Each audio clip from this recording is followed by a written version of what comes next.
మీరు నేను అందరూ కూడా కలియుగంలో ఉన్నామన్న విషయం అందరికీ తెలిసిందే. ఈ కలియుగంలో కలిమాయ అనేటువంటిది విపరీతంగా ఉంటుంది.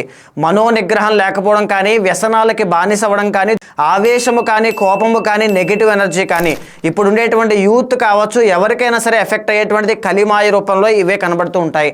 ఒక మనిషి 10 లక్షల రూపాయలు బెట్టింగ్లో పెట్టి మోసపోతున్నాడంటే ఆ సమయంలో ఖచ్చితంగా డబ్బులు వస్తాయంటూ నెగిటివ్ ఇన్ఫ్లుయెన్స్ ఉండడం వల్లే మోసపోతూ ఉంటాడు. ఆ నెగిటివ్ ఇన్ఫ్లుయెన్సే కలిమాయ. దీని నుంచి బయటికి రావాలి అన్నా, మనో నిగ్రహము అనేటువంటిది ఏర్పడాలి అన్నా తప్పకుండా రుద్రాక్ష ధారణ అనేటువంటిది చాలా అవసరం అండి.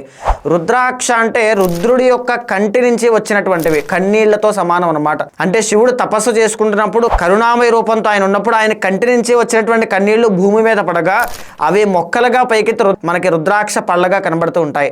ఇది వేసుకోవడం వల్ల శివానుగ్రహము అనేటువంటిది ఉంటుంది. శివుడి యొక్క అనుగ్రహం ఉండడం వల్ల కలిమాయ అనేటువంటిది దగ్గరికి రాదు. విద్య విషయంలో బాగా ఎదగాలనుకుంటూ ఉన్నా, ఉద్యోగంలో రాణింపు కావాలి అనుకున్న, పట్టుదల విషయంలో గమ్యాన్ని సాధించాలి అనుకున్న ఈ రుద్రాక్ష బ్రాస్లెట్ అనేటువంటిది వేయండి.